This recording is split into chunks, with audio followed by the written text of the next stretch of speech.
Hola familia, ¿qué tal? Qué alegría poder encontrarnos otra vez para estudiar juntos la escuela sabática de hoy, la lección de escuela sabática de hoy. Gracias por acompañarme en un día más.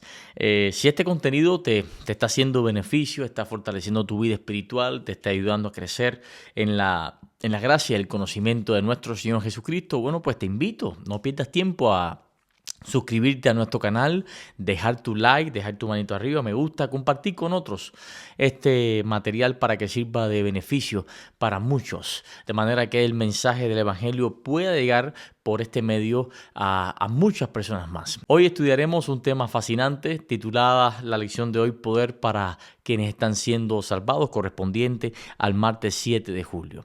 Y hay algo que siempre me ha llamado la atención, y es que la cruz es exactamente la misma para todo el mundo. O sea, Cristo murió una sola vez y sin embargo, mientras unos contemplan la cruz y encuentran esperanza, como habíamos dicho unos días atrás, otros la consideran una tontería. Ahora, ¿por qué sucede eso? Pablo responderá esa pregunta de una manera súper extraordinaria.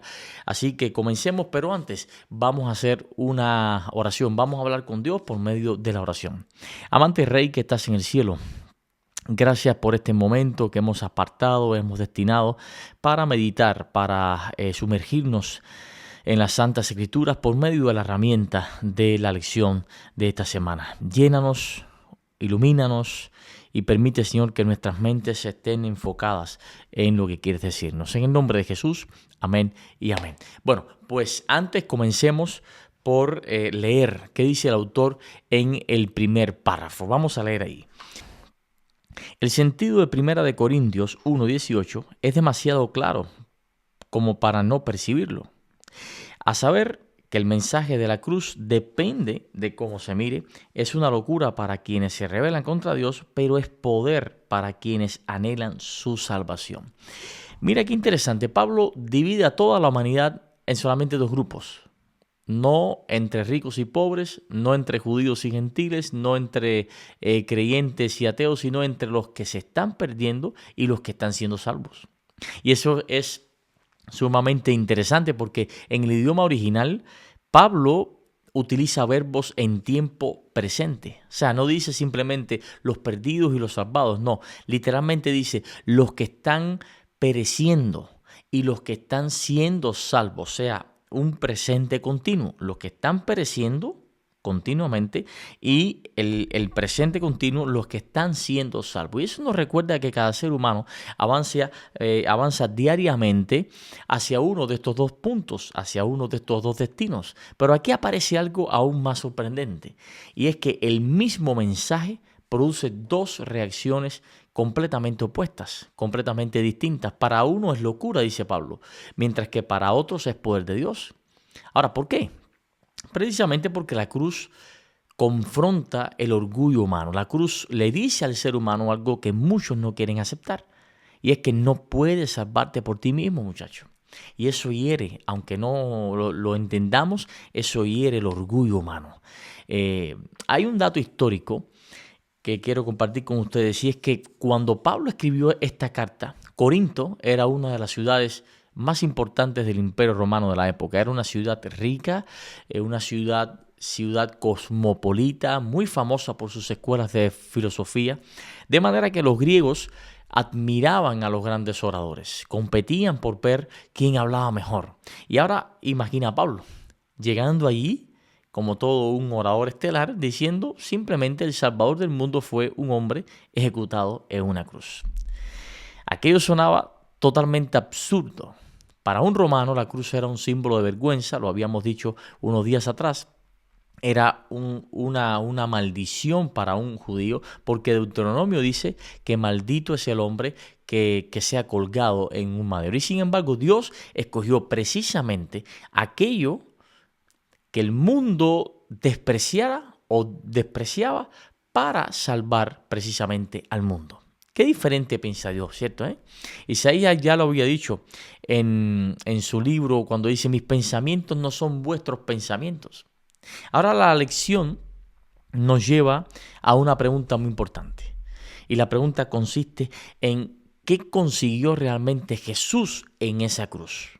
Y la respuesta está en los textos que da la lección en Colosenses 1:20 y en Primera de Pedro 2:24. Vamos a leerlo ahí.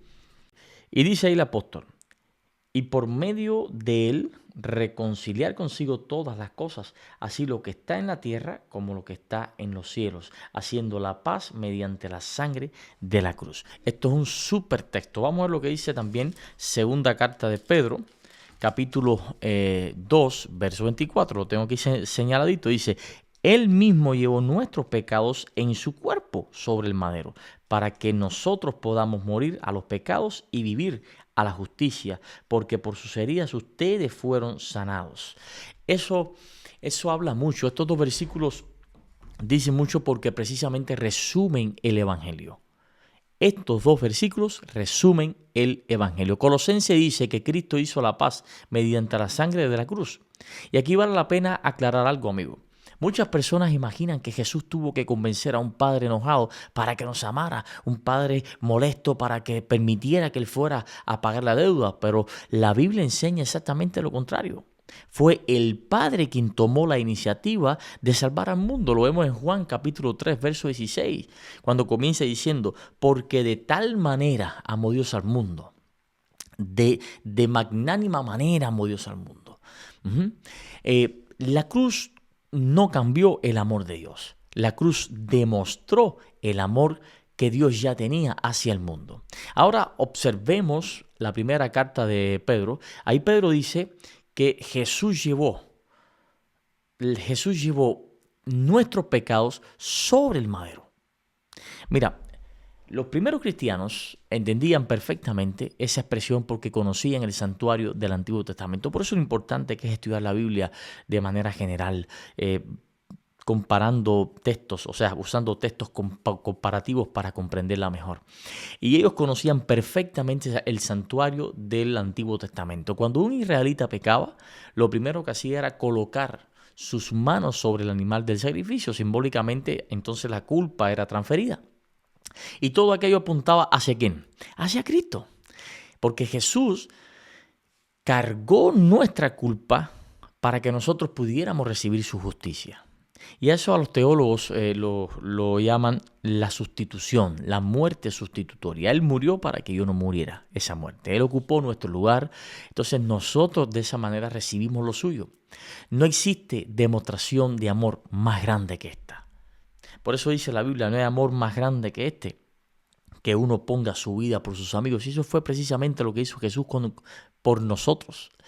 Y Pablo comienza aquí a explicar por qué la sabiduría humana nunca podrá comprender completamente el Evangelio. Eso no cabe en nuestra mente. Vamos a seguir leyendo lo que dice la lección, porque está de lo más interesante, ¿no?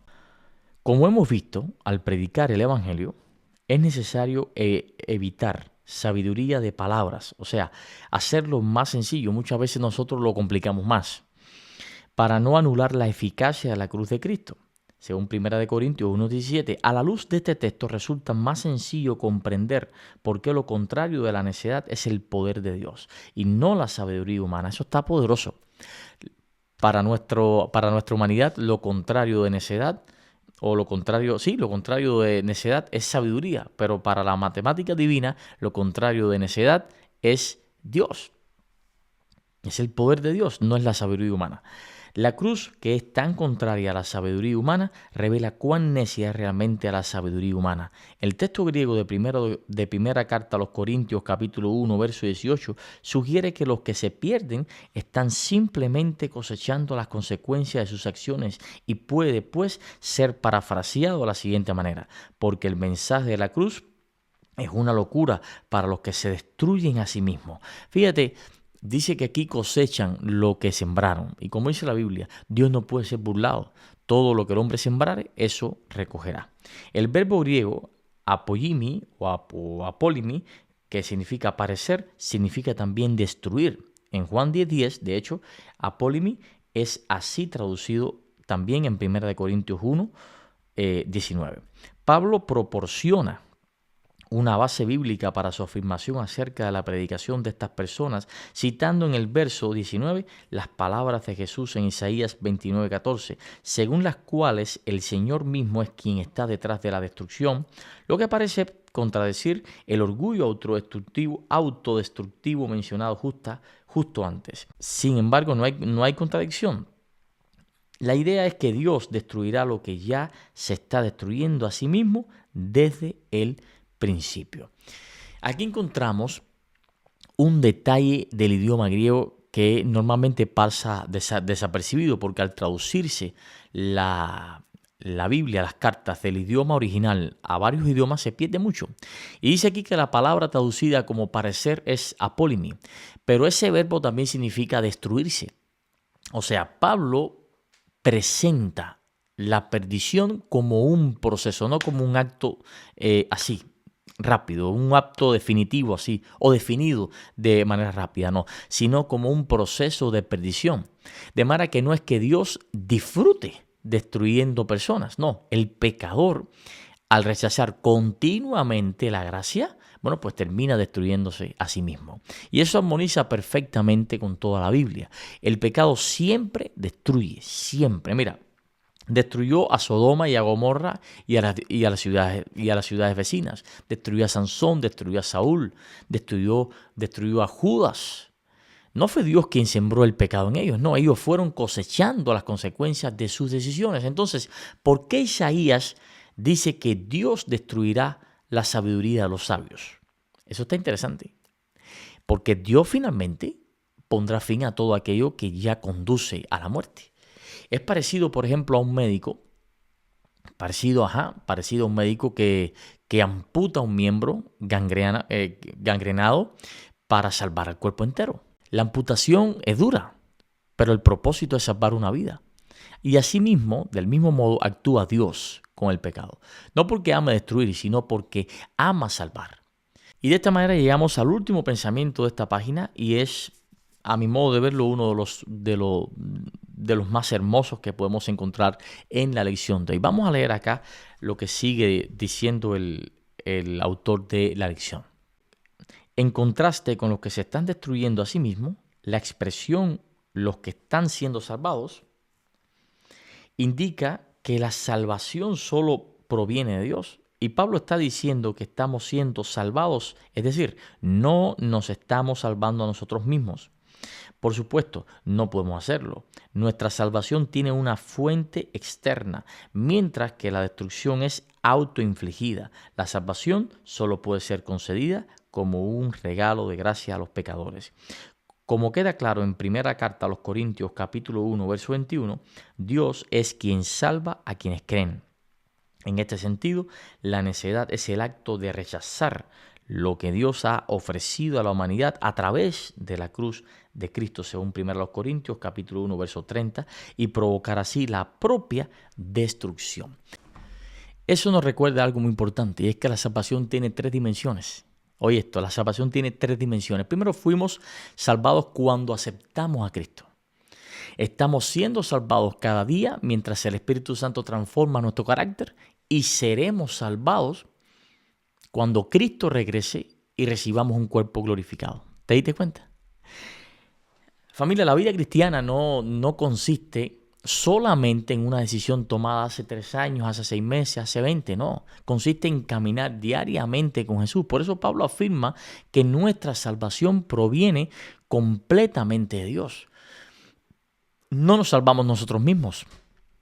No acumulamos méritos, no compramos el cielo. Todo es un regalo de pura gracia, como dice Oseas 14:4. Cuando dice, te amaré de pura gracia. Y eso es eliminar cualquier motivo, cualquier sombra, cualquier rastro de humedad, de orgullo. La cruz pone a todos al mismo nivel. Todos necesitamos un Salvador. Todos necesitamos a alguien que resuelva nuestra condición pecaminosa. Ahora, la pregunta final de la lección cita a Romanos capítulo 6, verso 23, que dice, la paga del pecado es la muerte, pero el don gratuito de Dios es vida eterna en Cristo Jesús. ¿Qué clase de contraste tan impresionante? Mira, ¿por qué me impresiona? Primero porque la paga se gana.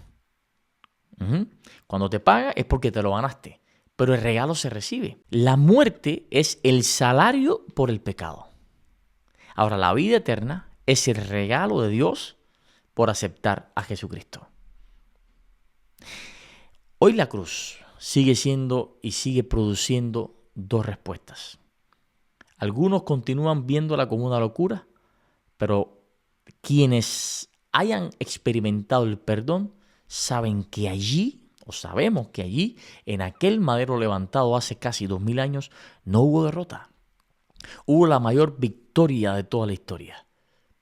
Hermanos míos, que hoy tú y yo decidamos mirar la cruz, es mi oración, no como un símbolo religioso más, sino como un lugar de encuentro, un lugar donde Dios demostró el inmenso amor que tiene por cada uno de nosotros. Vamos a orar para concluir de esta manera el estudio de la lección de hoy, martes 7 de julio, que ha sido una bendición tremenda. La paga se gana y la paga del pecado es la muerte, pero la gracia de Dios es un regalo.